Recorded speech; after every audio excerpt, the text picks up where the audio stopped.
Hi, எல்லோரும் எப்படி இருக்கீங்க? இன்றைக்கி வந்து ஒரு ஜஸ்ட் ரொட்டீன் vlog தான் நம்ம பார்க்க போகிறோம். ஒன் டேயில் என்ன நடக்குதுன்றது தான். இன்றைக்கி காலையில் ஏஞ்ச உடனே பார்த்திங்கன்னா சமையலுக்கு ஒரு காய்கறியும் இல்லை, சுத்தமாக வெஜிடபிள்ஸே இல்லை. நான் சொல்ல மறந்துட்டேன். சரி என்ன பண்ணுறதுன்னு யோசித்து கடைசியாக ஒரு இன்ஸ்டன்ட் புளியோதரை தான் பண்ணேன். எக்கு வேக வச்சுட்டேன்.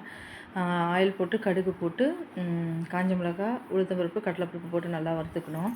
சாதத்தை குக்கரில் வச்சுட்டு அதில் வந்து நல்லா புளியை கரைச்சி விட்டு உப்பு போட்டு மஞ்சப்பொடி போட்டு கலந்து வச்சுருங்க. ஒரு 10-15 நிமிஷம் அது அப்படியே ஊறட்டும்னு சொல்லிவிட்டு அதுக்கப்புறம் இந்த மாதிரி கடாயில் தாளிப்பு போட்டுக்கோங்க.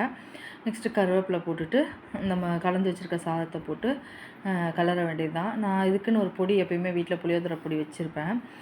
மிளகு ஒரு ஸ்பூனு, வெந்தயம் ஒரு அரை ஸ்பூனு, ஒரு 5-6 காஞ்ச மிளகாய், ஒரு சும்மா ஒரு 4 ஒரு 1/4 ஸ்பூன் கடலைப்பருப்பு போட்டு வறுத்து பொடி பண்ணி எடுத்து வச்சுருப்பேன்.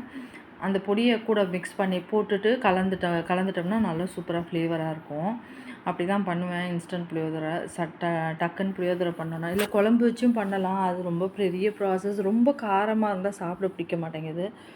அவனும் சாப்பிட விரும்ப மாட்டான், ரொம்ப காரமாகுதுன்ட்டு. சரி, இந்த மாதிரி இன்ஸ்டண்ட்டாக பண்ணி கொடுத்தா ரொம்ப ஈஸியாக சாப்பிட்றலாம் இல்லையா? அதனால் இந்த மாதிரி ஈஸியாக பண்ணிகிட்ருக்கேன். ஏன்னா எதுவுமே இல்லை வீட்டில், வெஜிடபிள் சுத்தமாக இல்லை. சரி, இவர்கிட்ட சொன்னால் இன்றைக்கி தான் வாங்கிட்டு வரேன்னு சொல்லியிருந்தாங்க. சரி வாங்கிட்டு வாங்க, இப்போதைக்கு என்ன பண்ணுறதுன்னு யோசிச்சு பார்த்து நமக்கு கைவசம் இது தான் இருந்தது. சரி, முட்டை இருந்தது வீட்டில், அதை அப்படியே வேக வச்சுட்டு சால்ட் அண்ட் பெப்பர் தான் போட்டு கொடுத்துட்டேன். இப்போது அவன் எடுத்துகிட்டு கிளம்பிட்டான், மோரும் அதுவும் சொல்லிட்டு. இந்த மாதிரி காலையில் டைமில் எப்போயாச்சும் உங்களுக்கும் நடக்குமா? திடீர்னு மறந்துடுவீங்க என்ன வெஜிடபிள் வாங்க சொல்கிறதுன்னு சொல்லிட்டு.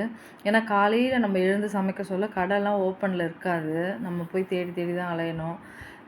நம்ம 10 மணிக்கு மேலே தான் எல்லாமே கிடைக்கும். சரி, அதனால் என்ன பண்ணுறதுன்னா இந்த மாதிரி டக்குன்னு ஏதாவது யோசனை வந்து செய்யணும். இல்லைன்னா மிஞ்சி போனால் தயிர் சாதம், அவ்வளோதான் பண்ண முடியும். நெக்ஸ்ட்டு இட்லி ரைஸ் வாங்கிட்டு வந்திருந்தாங்க. சரி, அதை எடுத்து ஒரு இதில் இது பண்ணிவிட்டு பாத்திரத்தெல்லாம் எடுத்து அடுக்கிட்டு இருக்கிற பாத்திரத்தெல்லாம் வாஷ் பண்ணணும். அப்படியே போயிட்டே இருக்குது. ஏன்னா எனக்கு பாத்திரம் கொஞ்சம் கம்மி தான். ஏன்னா நான் பண்ணது முட்டையும் புளியோதரை மட்டும்தானே. அப்புறம் ஈவினிங் மேலே வந்து வெஜிடபிள் வாங்கிட்டு வந்திருந்தாங்க. என்னென்ன வெஜிடபிள் பார்ப்போம் வாங்க. குக்கும்பரு, புடலங்காய், கருவேப்பிலை, பூண்டு, முருங்கைக்காயெலாம் ரொம்ப நாள் ஆச்சு வாங்கிட்டு வந்திருந்தாங்க. புதினா, கோவக்காய், சுரக்காய், கருவேப்பிலலாம் இந்த மாதிரி கட்டி வச்சுருப்பாங்க. 2 ரூபா கட்டுன்னு சொல்லிட்டு. தக்காளி இல்லை, சுத்தமாக எந்த காய்கறியுமே இல்லை. அதனால் வாங்கிட்டு சொன்னது. இது அப்படியே ஒரு 10 நாளைக்கு வரும் எனக்கு. வாழைத்தண்டு, இந்த பெரிய பச்சை மிளகாய் வந்திருக்கு இப்போது. அது ரொம்ப நல்லா காரமாக இருக்கும். ஒன்று போட்டால் கூட போதும். அதனால் அது வாங்கிட்டு வந்திருக்காங்கன்னு நினைக்கிறேன். கேரட்டு, கோஸு, அந்த பக்கம் வந்து இது என்னது, இந்த கோவக்காய் எங்கள் வீட்டில் நல்லா சாப்பிடுவான் எங்கள் பையன். எங்களுக்கு ரொம்ப பிடிக்கும். அதனால் அதை வாங்கிட்டு வருவாங்க நிறையவே. கத்திரிக்காய், அடுத்தது பெரிய உருளைக்கிழங்கு எப்பயுமே வீட்டில் ஸ்டாக் வச்சுருப்பேன். ஒரு அர்ஜென்ட்டுக்கு டக்குன்னு பண்ணுறதுக்கு அது ஒன்று தான் நம்ம கையில் இருக்குன்னு சொல்லிட்டு. இஞ்சி இப்போ கொஞ்சம் நல்லா சீப்பாக விற்கிது பாருங்க.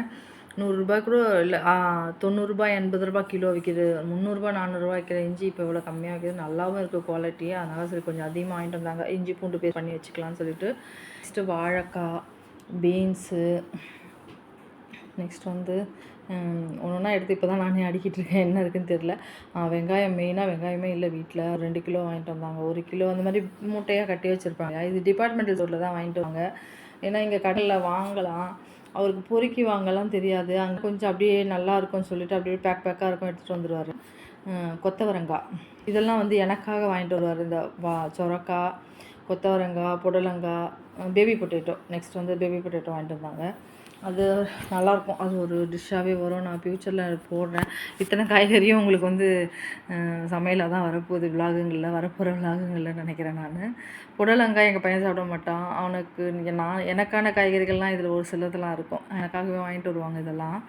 குக்கும்பர் சாலட்காக வாங்கிட்டு வந்தாங்க. அவனுக்கு குக்கும்பர் சாலட் பண்ணி, இல்லை நான் கூட சும்மா ரொம்ப ஹீட் ஆகிடுச்சுன்னா சாப்பிட்டோம்னா கொஞ்சம் நல்லா இருக்குன்றதுக்காக. இவ்வளோ காய்கறியும் வந்து 600 சம்திங். பட் வாங்கலாம். எனக்கு தெரிஞ்சு கடைங்கள்லேயே வந்து 40 ரூபா 50 ரூபா சொல்கிறாங்க.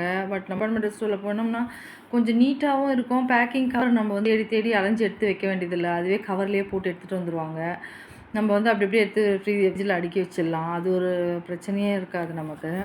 அவங்களே அந்த கவரோடையே தான் வச்சுருப்பாங்க. அதனால் அதெல்லாம் ப்ராப்ளம் இல்லை. மிளகாலாம் காம்பு கிள்ளி எடுத்து எவ்வளோ நாள் ஆனாலும் கெடாது. எல்லாமே தான் வச்சுருப்பேன். வாழைத்தண்டு அதெல்லாம் நல்ல தண்டாகவே கிடைக்கும் டிபார்ட்மெண்டல் ஸ்டோரில். எங்களுக்கு இதுதான் ஈஸியாக இருக்க மாதிரி இருக்குது, கொஞ்சம் சீப்பாக இருக்க மாதிரி இருக்குது எங்களுக்கு. அதனால தான் நாங்கள் அங்கே போய் வாங்கிட்டு வந்துருக்கோம். கடைகளில் வாங்கினோம்னா அதுக்கு ரொம்ப காஸ்ட்லி ஆகுது. உங்களுக்கு பிடிச்சிருந்தால் லைக் பண்ணுங்கள், ஷேர் பண்ணுங்கள், சப்ஸ்கிரைப் பண்ணுங்கள். தேங்க்யூ.